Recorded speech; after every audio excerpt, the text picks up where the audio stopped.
तो श्री हरिवंश पुराण में ये बात आई है कि सिर्फ एक परिवार में पुत्र पुत्र हों ये भी दोष है, और इस कन्या ही कन्या हों ये भी दोष है। तो दोष की निवृत्ति कैसे है? बोले पुत्र और पुत्री दोनों होने चाहिए। कैसे महाराज, क्यों? बोले सपोज पुत्र ही पुत्र हुआ, बहू लाओगे, वो कन्यादान करेगा, और वो कन्यादान करेगा तब जब तुम दान लोगे, तो दान लेना कोई बड़ी बात थोड़ी है। दान लोगे तो वो कर्ज चढ़ा के नहीं तुम्हारे सर पे, तुम्हारे वंश को बढ़ाने के लिए किसी ने दान दिया अपनी कन्या का, उससे तुम्हारा वंश चला। लेकिन वो कर्ज लेके तुम चले गए, तुमने किसी का वंश नहीं चलाया, तो दोष है। फिर कन्या ही कन्या हो ये भी एक दोष है, क्योंकि वंश चलेगा ही नहीं आगे तुम्हारा। इसलिए जो आजकल कहते हैं हम दो हमारे दो, अगर बेटे 4 हों तो हम दो हमारे 5 होने चाहिए, एक बेटी जरूर हो। बेटियां अगर 4 हों तो भी हम दो हमारे 5 ही होने चाहिए, एक बेटा जरूर हो। अब बोले महाराज मेडिकली कोई चीजें हो संभव ही नहीं है, फिर क्या करें? तब गोद ले लो। हमारे शास्त्रों में दत्तक पुत्र और दत्तक पुत्री का भी मान है,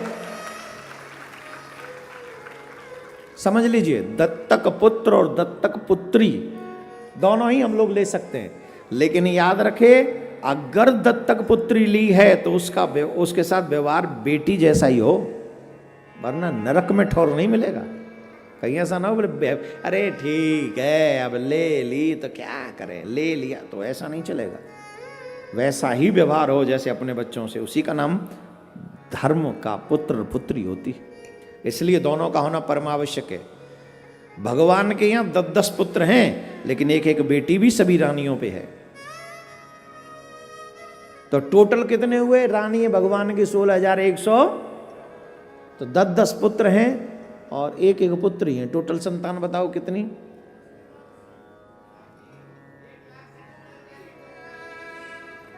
तू कथा सुनता रहता है, फालतू की बात कर रहा है। तेरा गूगल खराब है, कथा सुनता रहता है इसलिए बोल गया। तुम पढ़े हो? कितने हुए टोटल? आपसे पूछ रहे हैं, आपसे। हाँ, नहीं बताओगे? अच्छा, कौन बताएगा? तुम्हें तो जो कथा सुनते हैं उनसे नहीं पूछ रहे, जो कथा नहीं सुनते, जो पहली बार सुन रहे हैं उनसे पूछ रहे हैं। और इंग्लिश मीडियम में पढ़ते हैं। फिलहाल तो 2 साल से तो चल ही नहीं रहा, लेकिन हमारे जो चल भी रहा है उनका गणित बड़ा अच्छा है, बड़ा विचित्र है गणित। 12 में पढ़ने वाले एक बच्चे को 67 नहीं पता था। बेंगलोर हम गए थे, हिंदी की गिनती नहीं आती हमारे बच्चों को। बोलो राधे राधे। तो भगवान की टोटल संतान हुई 1 लाख कितनी? बेटा बेटी न्यू तो जोड़ ले,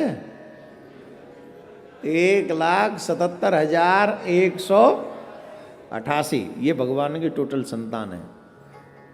1,77,188, 1,77,188। बच्चे हंस रहे होंगे, oh my God it's too much. बेटा don't forget he is God, वो भगवान है, हम सबका बाप है। ये तो एक संख्या सिर्फ उस लीला में है, बाकी के तो हम सब उसी की 7 अरब के लगभग उसी की संतान है।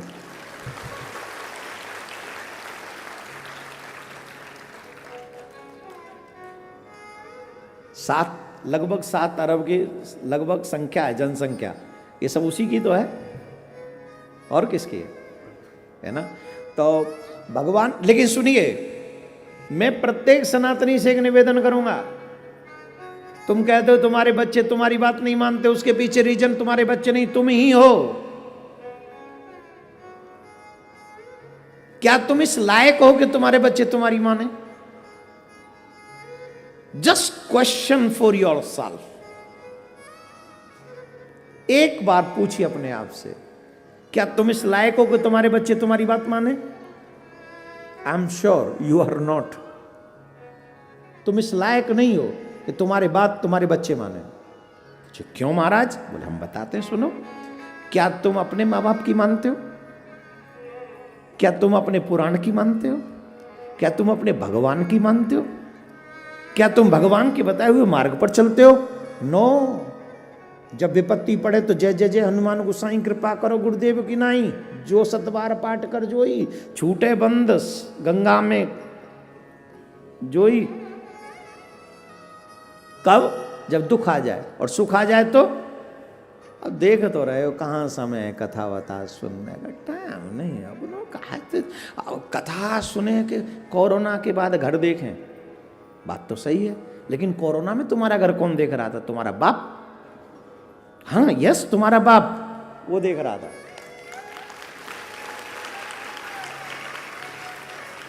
जब तुम जिनको अपना कहते हो वो तुम्हारे घर आने से डर रहे थे, उस समय भी वो परमात्मा तुम्हारे घर पर अपनी कृपा बनाए हुए था। बोले चिंता मत कर मैं हूं, चिंता मत कर मैं हूं, वो कह रहा था ऊपर से। और उसके बाद भी विश्वास नहीं। तो मेरे बच्चे मेरी बात क्यों माने? क्योंकि मैंने मेरे बच्चों को वो संस्कार ही नहीं दिए। मैंने मेरे बच्चों को इसलिए वो संस्कार नहीं दिए क्योंकि वो संस्कार मुझ में ही नहीं है। बताओ मम्मियां कितने बजे बिस्तर छोड़ती हैं, पापा कितने बजे बिस्तर छोड़ते हैं? सच्ची सच्ची बताना, कितने बजे? मम्मी खड़ी हो जाए, दो चार मम्मी खड़ी हो जाए, सिर्फ मम्मी। ए तुम तो मम्मी नहीं हो, तुम झूठ बोल रही हो, बैठो। कम से कम मम्मी सी तो लगे। हाँ, कौन सी मम्मी खड़ी होगी?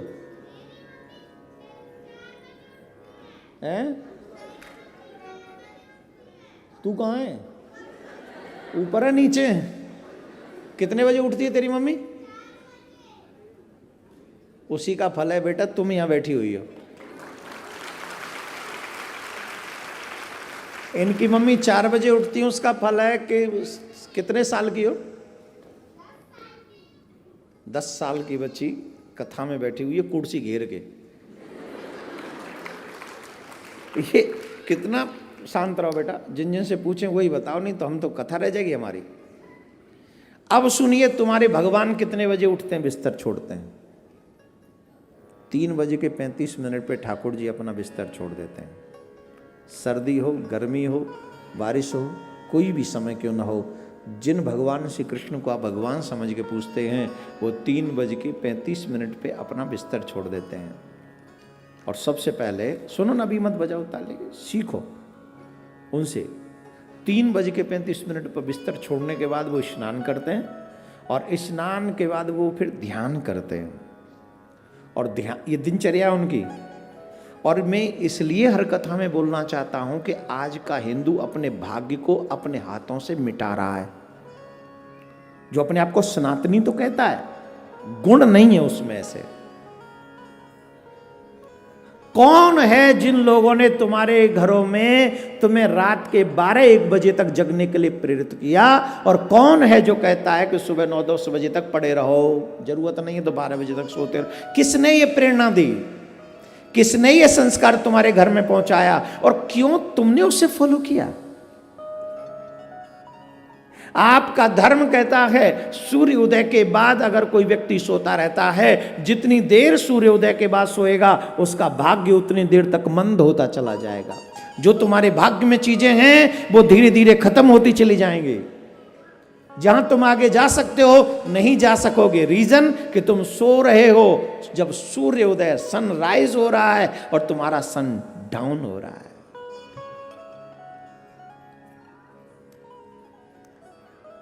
क्या बोलते हैं उसको जब सूर्य अस्त होता है? सनसेट। Sunrise and sunset. आप अगर सूर्य उदय तक सोते रहे, मैं ये नहीं कहता कि 3:35 पे उठ जाओ, लेकिन लास्ट टू लास्ट 6 o'clock उठ जाओ। जब तक सूर्य उदय हो उससे पहले उठो, ये तुम्हारी गारंटी है। और सूर्य उदय से पहले कुछ भी करके नहा लो, कुछ भी करके नहा लो, चाहे पानी रात भर गर्म करके रखो, पर नहाओ।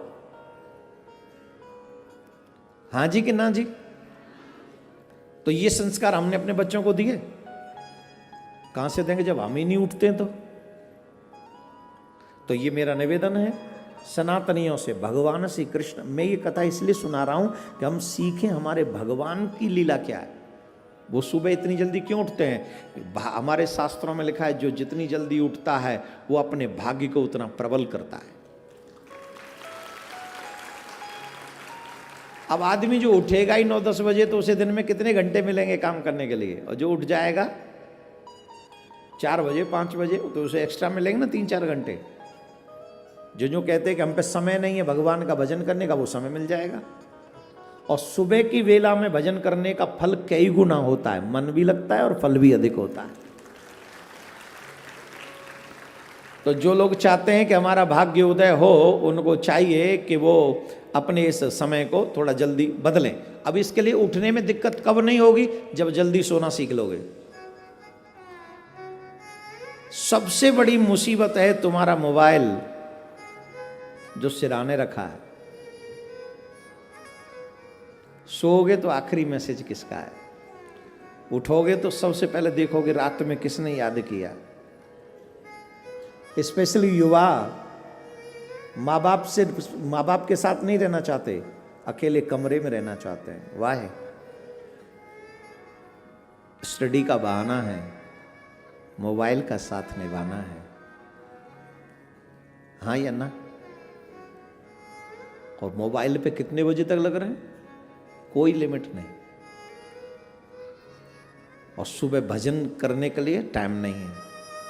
तो मेरा निवेदन है भगवान श्री कृष्ण के इस लीला से ये सीखें कि हमें कितने बजे उठना चाहिए। कितने जल्दी सो जाओगे तो जल्दी उठ जाओगे, जल्दी नहीं सोए तो जल्दी नहीं उठ पाओगे।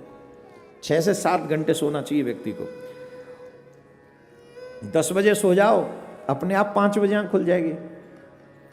1 हफ्ते तकलीफ होगी, उसके बाद आपकी हैबिट में आ जाएगा। और एक बात बताएं, 10 बजे अगर सोने लग जाओगे ना तो उसके बाद लोग मिलने वाले भी नहीं आएंगे, फ़ोन भी नहीं करेंगे। पता चल जाएगा कि ये भैया 10 बजे सो जाता है, ये हो गया सेट। लेकिन वो सेट आपको करना पड़ेगा, इट्स योर रिस्पॉन्सिबिलिटी।